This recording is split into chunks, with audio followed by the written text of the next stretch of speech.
Hi, I'm Becca. I'm a life coach and a clarity coach, and my mission is to help you catch your balance, find your path, and move forward with peace and purpose, confident that you know where you're going and how to get there. Today, I want to talk about the 3 routines that will help you keep your most important goals on track. And let's start here. Why does it matter to have routines?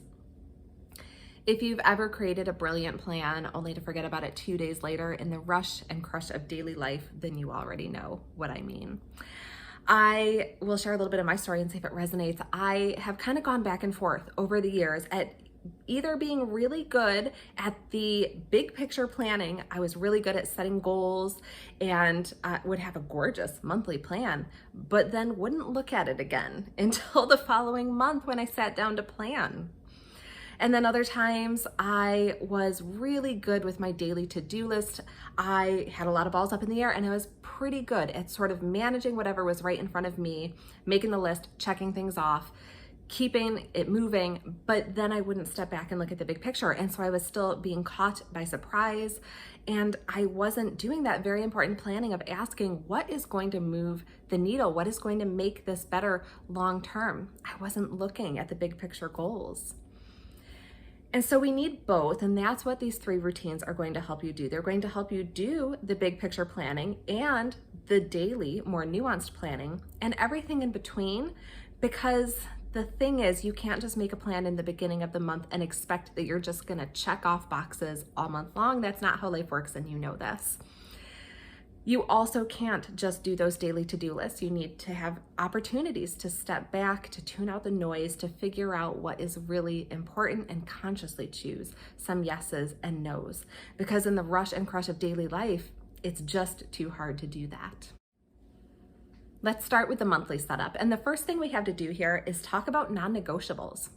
How much of your time is already spoken for, either with obligations and commitments that are already in place? So for example, if you have a full-time job, if you have kids, there are going to be certain responsibilities that have to be attended to. If you have a body, you have to feed it, things like that. Don't forget the basics: food, clothing, shelter. Just maintaining your house and your life takes a fair amount of time. And we love to make really big plans, forgetting that huge chunks of our time are already spoken for. And it could be a discouraging thing, but we don't need to look at it that way, because part of it is just about setting ourselves up for success instead of setting ourselves up for frustration, which is what I did for years. So what are your non-negotiables? What are the things that either really legitimately have to be done, or that are just so important to you, you are not willing to discuss not doing them? Start by adding up that. And then start to think about your priorities. And this is a big picture exercise. So when you look at this list of priorities, chances are you want to do more in every single area. I think we all would love that. Over time, you will grow in each of these areas. But for this season, what is going to get your time and your effort and your energy and your attention? We're not going to cut any of them down to 0, but I like to recommend choosing 2 to grow, 2 to maintain, and then 4 that you're willing to minimize. So the 2 to grow are ones where you're going to have very specific goals. They're going to get extra attention and effort because there is something you are looking to create in those areas. Then the 2 to maintain are things that really matter, but don't necessarily have a specific goal associated with them. So for a lot of people, family goes in this category. You may not have a family goal, but no matter how busy you are, your family is still going to be a priority. For other people, it might be exercise. Maybe exercise is how you keep your sanity. And so that is, you're not going to have maybe a specific challenge or anything like that, a specific goal in that area, but you are going to exercise every single day because it is how you maintain your sanity. For other people, it might be keeping a clean house, things like that. Just be honest with yourself. What is it that you really don't want to cut? And then what can you minimize? So again, we're not going to take them down to 0, but what are you willing to consciously minimize this month to make room for things that are more important to you? Then we can get into the goals. And as far as how many, it depends a lot on your non-negotiables and your priorities. What do you have capacity for? Remember, it's not just about time, it's about energy. If you remember back to science class, the actual definition of energy is the ability to do work. I think so many of us run out of energy before we run out of time, and that's why we're so busy, but we still spend hours streaming and on social media and things like that because we've just run out of energy. So keep that in mind when you think about your number of goals, but then ask yourself, what is it that you want to be different at the end of this month than now? What is it you want to create? What do you want to be in the world? What do you want to get better at? What do you want to feel that you're not feeling now? And think about those goals. Think about what will move the needle, what will move the mission forward. This is also a good time to set intentions. Intentions are very similar to goals, but they're things that don't necessarily have an end state. So if you find yourself writing goals that begin with the word be, for example, so like be more patient, that's not necessarily a goal because you can't really mark that done. There aren't necessarily specific steps that you take, but setting an intention will help you incorporate it, especially if you use the other 2 routines that I'll teach you about to keep it front and center throughout the month. It will help you embody that intention and build it into your day-to-day.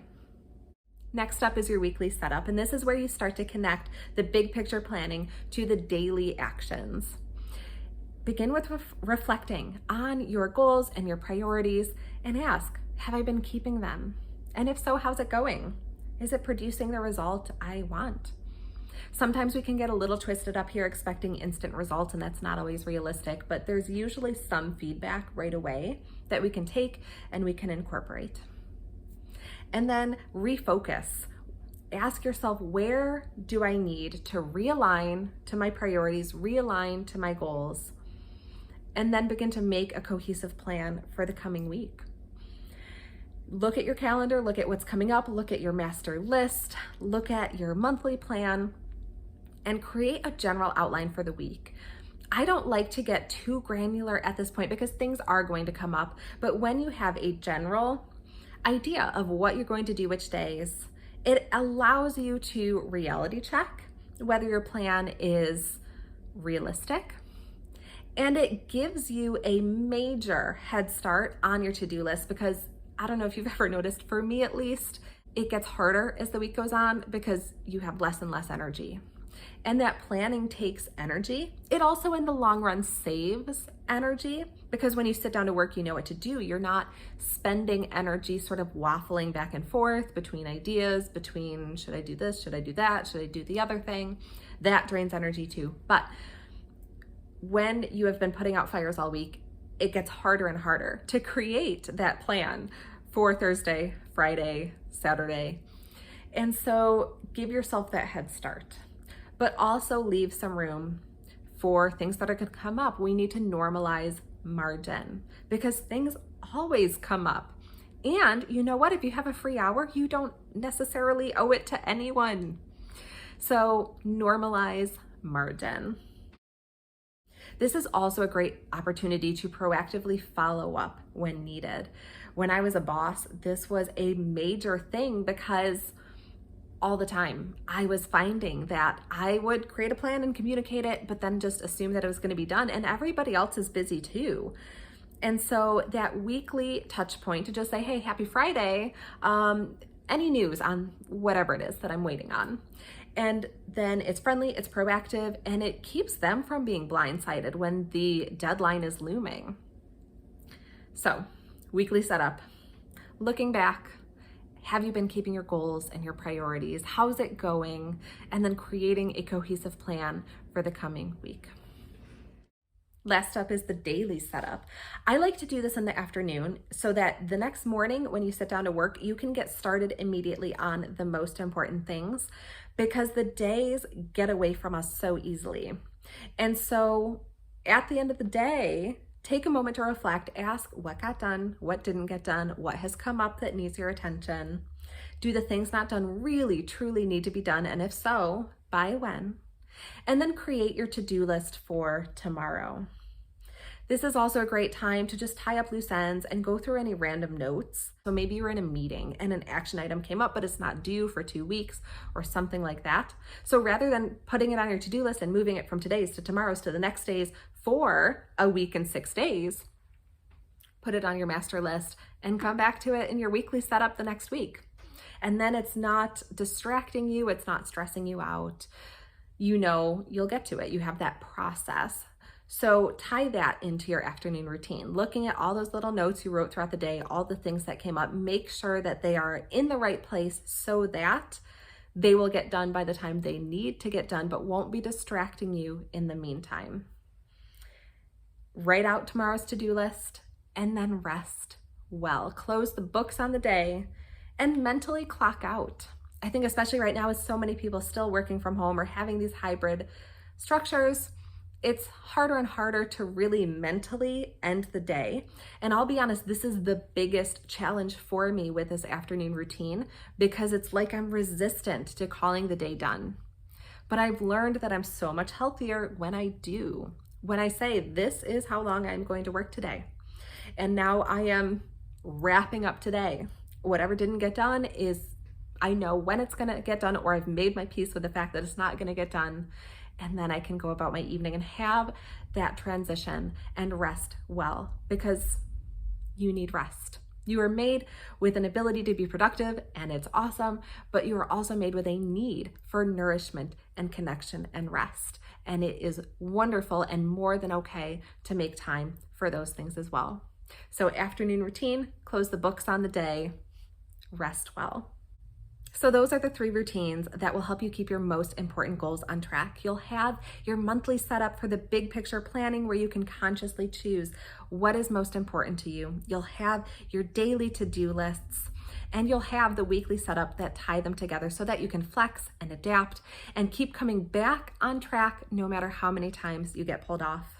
I actually have a workbook that will help you implement this for yourself. It is called Beyond Intentions, a step-by-step guide to help you get out of your head, keep track of everything, and turn intentions into actions. The routines are just one part of it. I will put the link below so you can learn all about it, but it will help you create these routines for yourself and adapt them to your own preference and personality and schedule. I'm also offering free clarity sessions right now, which are free one-on-one sessions where I will help you clarify your goals and your priorities and create your plan for the coming month. All the details will be on that below as well. I would love to talk with you. And if you have any questions, you can reach me at hello@beckerasinko.com.